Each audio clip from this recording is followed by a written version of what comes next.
Hi, welcome to session 7. Today we're going to be taking a look at technology, standards, and language assessments. But first we are going to look through today's hyperdoc and see what's on tap for today. So first, you're going to start out by just reflecting on these questions. So just think about the answers or how you would answer each of these questions before you go into our articles. Then, after you've reflected on those questions, I'd like you to read these two articles. So the past couple of weeks, you've had several academic articles, which can be dense. So this week, I've lightened it up.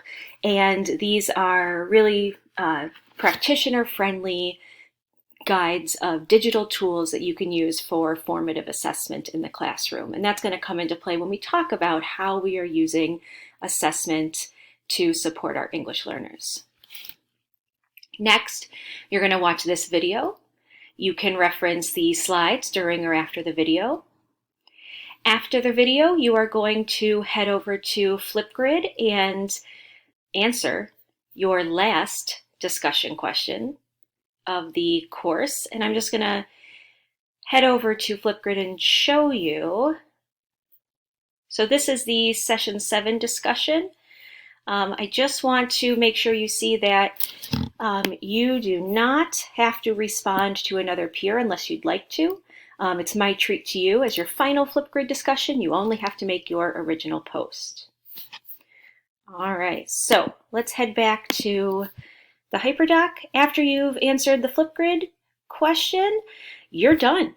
And that's it for today. We're in for, there's a lot of information in today, but hopefully it should go pretty quickly because it's going to be a lot of showing you tools and then giving you time to use it on your own and play around with things so that you can use them on your final project. All right, so let's take a look at the slides. Okay, technology, standards, and language assessment. Now this could be a really big topic. Could be an entire class. So what we are going to do is really narrow it down to technology, standards, and language assessment. So that's really how we're going to narrow the focus for today and really kind of see what kind of tools can help us with language assessment in this arena. So I like to start out this session by saying we're over 19 years into the 21st century. So technology is our reality. And it's no longer a case where we can say, well, you know, this would be something nice if I had time to do it. This is the reality that we live in, that our students live in, and that they will be growing up in and continuing an education in and getting a job in. So we don't have the privilege of telling them they don't need to know how to use technology in an assessment format because they're going to be exposed to this. So we really need to start incorporating it into instruction so that when they see these technology-based assessments, it's less of a shock. And so when we are thinking about that as our reality, we can look at what happens every 1 second on the internet, right? And I may have showed you this already, but I like to show that this is, you know, a lot of stuff is happening and a lot of stuff is happening really quickly. So with all of this information being sent back and forth, throughout the globe in 1 second, we really need to be open to seeing how we can assess information and get information about our students using technology. So even though access to technology is improving, we're still not seeing complete equity. So students overall who are Black, Hispanic, or low income are more likely to use computers for drill and practice, whereas students who are white or high income are more likely to use computers for simulation or other authentic applications. And the problem with this is that when technology is only used for drills and remediation, it negatively affects student achievement, engagement, motivation, and self-esteem. So it's not that access alone is the only answer. We can't just say, hey, we're giving more kids who didn't have access to technology. So more kids are holding technology. Well, if we don't know what to do once they're holding it, and if we're not doing that equitably, then it's not going to benefit our students. Simply holding technology isn't going to make a difference. We have to know how to use it right as teachers.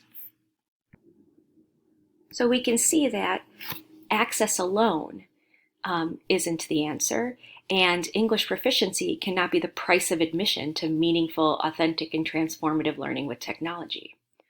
Because if that is the case, then we start to get into a self-fulfilling prophecy, right? If you don't have enough English to do the meaningful, authentic, and transformative learning, well, you're never going to learn enough English to be able to do that, right? So you need the English to learn the authentic and beneficial stuff. But if you don't have the authentic and beneficial learning, then you're not going to be able to get a proficient enough level of English. So it starts to reinforce itself. So what do we have that can help us? We have the ISTE standards for students and educators, and I'll quick give you a look at those. The ISTE standards for students, you've taken a look at these already, but these are the skills that students in our society today need to know how to do with technology. So these aren't like open an Excel document or an Excel spreadsheet. Know how to bold and highlight stuff in a Google Doc. That's not what we're talking about here. These are overarching higher order skills that involve technology. So these are really for all students, but as we're going to take a look at in a little bit, fit in super nicely with our English language development standards. So we have these standards for students and educators. And then I also have a link in here. There's also, if you're interested in learning about these standards more and becoming a certified educator by ISTE, I included this information here. I am an ISTE certified educator, and I was one of the first cohorts of educators to go through this program. And so I've had my certification for about a year. And what this is it's a course that you take. It's 2 days in person and then 8 weeks online and coursework. And then once you finish the coursework, you have 6 months to create a portfolio that demonstrates your knowledge in the standards, the ISTE standards. So it was a really great journey for me. I learned a lot about myself. I learned a lot about technology. So I do like to pass along the information if anybody wants to keep going on this technology journey later. So this is what we have, right? So we have this technology information. So how can we use these resources to rethink traditional approaches to empower ELs with technology, right? So the issue then becomes, don't we have enough standards to deal with? Like I'm not looking for more standards to add to my pile. Yes, this is a lot of standards, and we have to juggle all of them, and it's not ideal. But we have these. One of these sets of standards is the WIDA ELD standards, and there's really only 5 standards. There's other resources. There are performance definitions, can-do descriptors, standards and their matrices, the guiding principles of language development that were updated in June 2019. So we have these English language standards. So again, why am I trying to attach technology standards into this paradigm of ELD standards? Well, the WIDA standards have their issues. And if you've used them in any manner, you've probably encountered this. The WIDA standards are really general. As we said, there's only 5 of them. Social and instructional language, the language of language arts. Well, if I give a teacher, any teacher, or even myself, if I just say, the standard is language arts, the language of language arts, is that telling me what I need to work on with students or what's incorporated in that or what that looks like? No, it gives me nothing. Just that phrase, right? I'm going to have to go deeper and deeper into other WIDA resources to figure out what it means. And because those standards need to be implemented like that, because it requires research and implementation on a state, district, school level, then you're really looking at establishing structural and organizational systems that teachers need to receive ongoing support to build their capacity and skills in using these standards, right? So that's a lot of work on the front end to even be able to understand and use these standards. And what happens in this process when systems need to be implemented such as this is that these standards can be misinterpreted. What language of language arts means to one teacher means something else to a different teacher. How I use the can-do descriptors could be different than how another teacher uses the can-do descriptors. How one teacher writes model performance indicators could be different than another teacher who doesn't even know what model performance indicators are. So we can see that there's a lot of area for misinterpretation. And when we have teachers or students who are being seen and helped by different teachers, when teachers are all bringing different conceptions of the WIDA standards and the resources to working with the student, it's going to lead to a disjointed educational track, an educational sequence. And so there is research that's found that the ambiguous nature of the WIDA standards leads to different definitions of these practices. So this isn't just a hypothetical I'm posing. This is something that's been proven in research. The hypothetical I'm posing is that this is where I see the integration of the ISTE standards and how the ISTE standards can really strengthen the English language development standards. So as a little visual reminder, these are our ISTE standards. We're going to focus in a little bit more on the standards for students. And so those are the titles of the standards for students. And what we want to look is that what can we look at from the introduction to the standards for students? So let's really dive into it. So one of the first paragraphs in the introduction to the ISTE standards for students is this paragraph right here. Today's students must be prepared to thrive in a constantly evolving technological landscape. The ISTE standards for students are designed to empower student voice and ensure that learning is a student-driven process.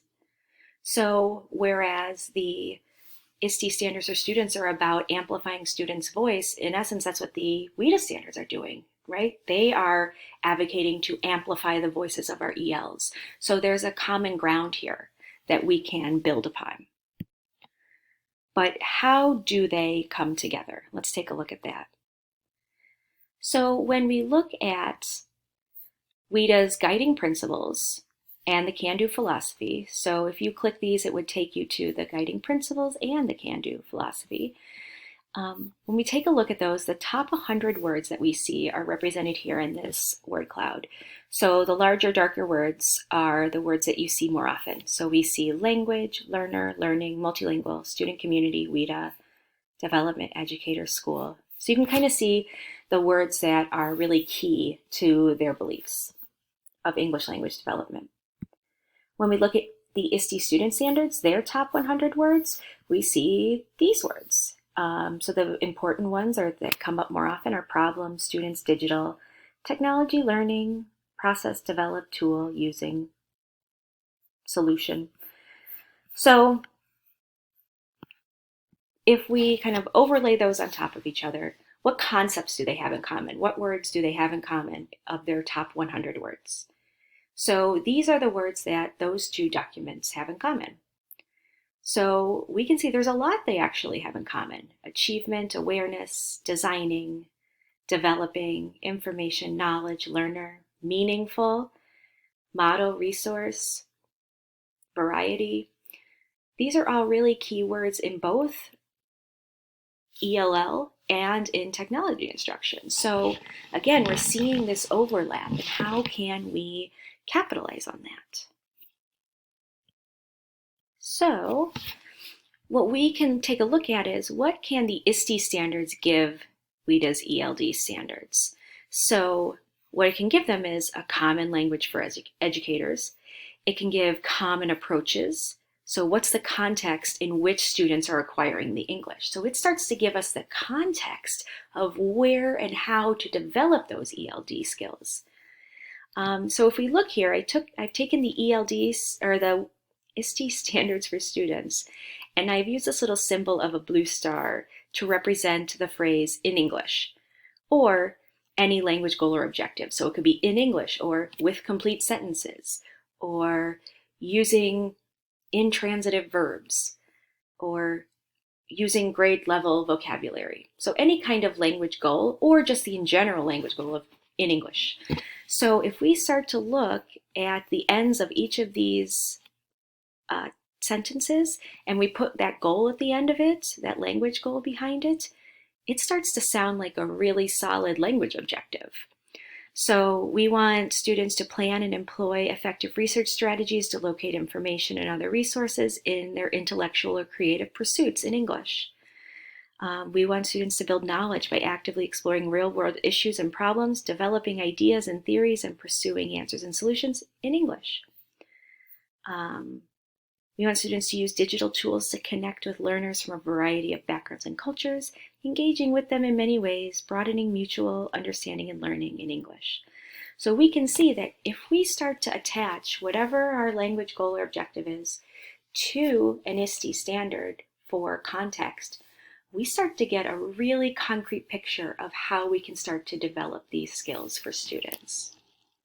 We can look at what the ELD standards can give the ISTE standards, and that is a better linguistic perspective on the indicators. So if we look in the ISTE student standards, we'll see the overall standard and the indicator. And what I've done is I've rewritten that indicator with a language learning lens. So what does that indicator look like in terms of language development?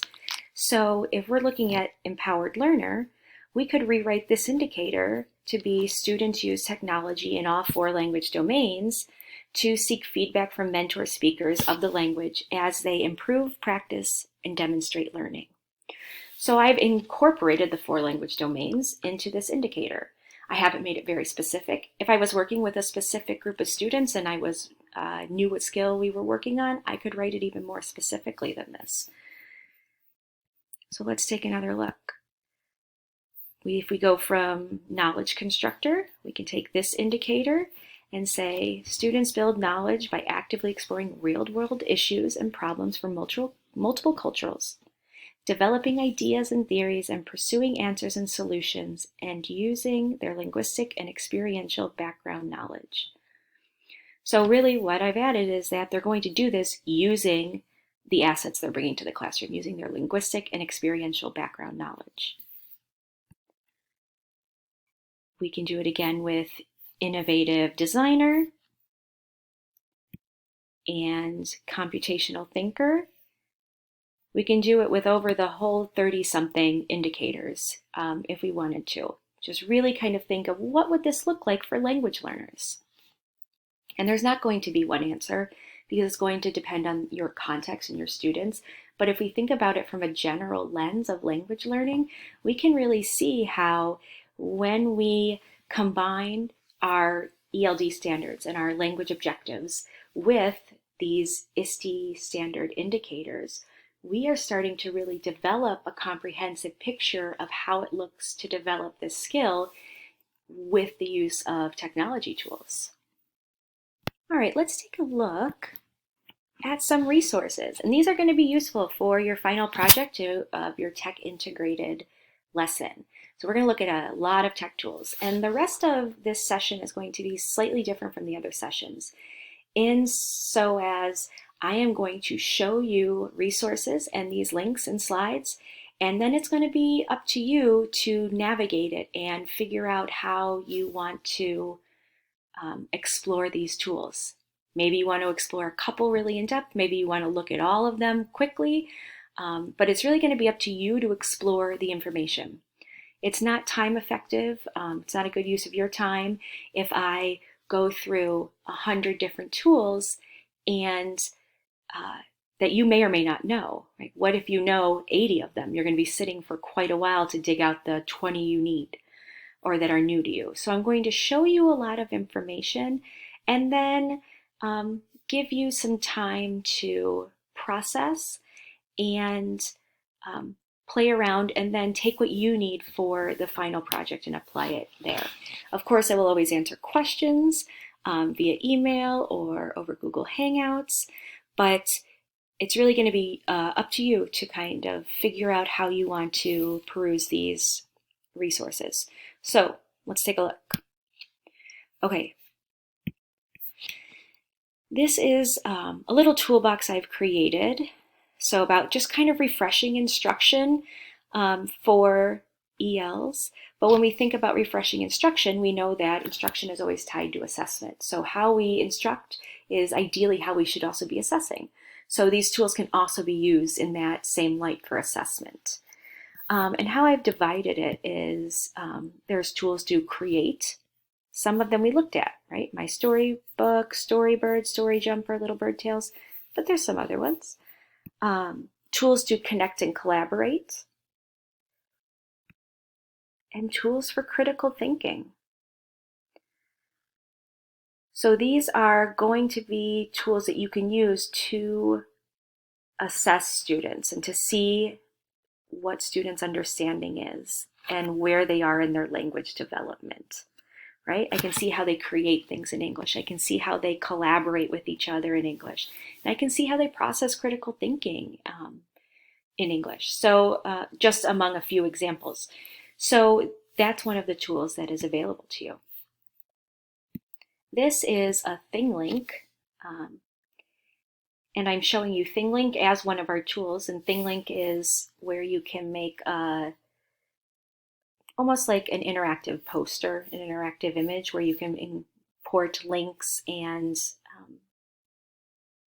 links to things and pictures and videos and really kind of make it an interactive experience. So here's just some categories, and we've looked at these of how to use technology with ELs, right? Infographics, avatars, digital storytelling, blogging, other resources we have here. That's one option. I may have showed you a lot of these tools already, and I may not have. Sometimes I don't remember what I say in the spur of the moment weeks earlier, so I'm just showing you everything just to be safe again. So here are a few infographics that I have created. This is, let's zoom in here, how Flipgrid can empower ELs, all the interesting parts of Google Arts and Culture. And this one is 6 ways to use technology with ELs, and I will get in closer. So here are different examples of discussions and writing prompts, or places you can go to find discussion and writing prompts. Different places you can go to create multimedia posters, you or students. Different digital storytelling tools, tools to speak with an avatar, and movie making tools and infographic tools. So all of these are tools that you can feel free to explore. So those are the tools I'm going to give you in this session. You're going to see a lot more tools in session 9, which is blended learning. And you read about, I think, 75 or 80 tools in the 2 articles that I assigned for reading for this session. So you have been exposed to a lot of tools in this session, and you will be exposed to a lot of tools in the upcoming sessions for your final project. So kind of think about that as we move on. So where do we go from here? Well, let's talk a little bit about the 4 domains, or is it 6? So there are people who work in the kind of EdTech assessment field that believe we're not really dealing with 4 domains anymore. We're really dealing with 6. We have listening, speaking, reading, and writing, as we always have, but we also have viewing and visually representing. And those are because of this age of technology where students are viewing information as a receptive skills just as much as they are listening and reading. And they are visually representing information just as much as they are speaking and writing. So we can kind of think about it either way, or we can tie viewing into the other receptive skills and visually representing as part of the expressive skills, which is what I'm going to do in the next couple slides. So remember to check out that tech tool database I gave you, because we're going to use it to look at these domains. So how could you use some of the tools in there to assess the 4 domains? Right? Here's your tech tool database. So here's what I've done. right? I've taken each of the 4 domains and I've given you several assessment ideas for that domain. Okay? And these came from Margot Gottlieb's Assessing ELL book. And what I've started to do is create a list of things we've looked at and technology tools we've looked at that can be used in these assessment ideas. Okay? I want you to go through the tech tool database and think about what other technology tools could go here. You don't have to write them anywhere or submit them to me. This is something I'd like you to kind of work through and reflect on your own. Just as in a face-to-face classroom, we'd have classroom activities that you would work on independently. This is one of those. So take a look at the listening assessments, and we can include viewing in there as well. Take a look at these speaking assessments that could also include visually representing something as you speak as well. So some tech tools we've seen. Here's the assessment ideas. What other tools could go here from this database? Here are the reading assessment ideas, tech tools we've looked at. What other ones can fit in here? Writing assessments and visual representing. Here are technology tools we've looked at and or we've read about in articles, and here are others that we can put in here. So what would you put here? So that's an exercise for you to do at your own pace. So don't feel rushed. Think about it, kind of go through and see where would you put some of these? How could they be used in assessment? All right, let's finish up.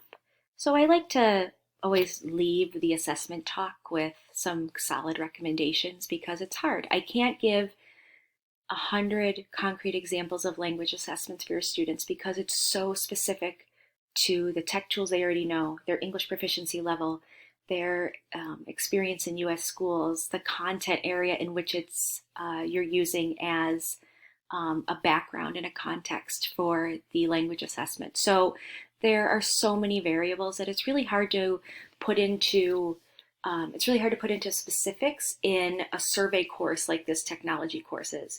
In your assessment course, you can go much more in depth. So we want to make sure that we really make a conscious effort to stop using technology solely for remediation, if that's the case at all, or stop using technology mainly for remediation. A lot of times we see that remediation use of technology is closely associated with the substitution area of SAMR.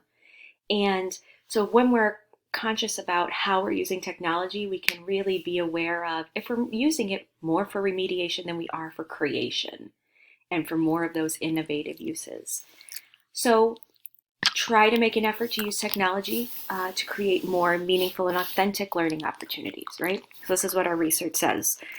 Start with good objectives and pedagogy. If you have good objectives and good pedagogy and you're assessing those good objectives and pedagogy, then you will be able to incorporate technology into it meaningfully. However, technology is not going to save horrible assessment or horrible instruction. It's not a magic wand. It can't fix horrible things. So we want to always make sure we're starting with the objective. Like, what is the objective of this assessment? What am I hoping to accomplish? And is there a technology tool I can use to really enhance that or make it more accessible for my students? We're not trying to just shove a technology tool in there because someone told me to or I thought it was cool. Like, really think about what is our goal in this assessment. And then let students share what they create, right? Assessments, again, aren't always cut dry, fill in the bubble or fill in the blank, right? We can use formative assessments to see where our students are in their English language development. And just because it's assessment doesn't mean it needs to be kept to themselves. Let them share it after they make an assessment or create something. Share it with their family, the school, someone else, their principal, their last year's teacher. Let them share it and be proud of what they've demonstrated. And then I always end technology sessions with administrators by telling them to support their teachers, because no one was born knowing this stuff, right? No one was born knowing how to use instructional technology to assess language learning. Even if you were born with an iPad in your hand, you still weren't born knowing how to do that. And so I think it's also important for us as teachers to remember that we need to support each other, share what we know, share strategies and tools, but also be willing to go in and learn from someone else and see how they're using something and adapt it.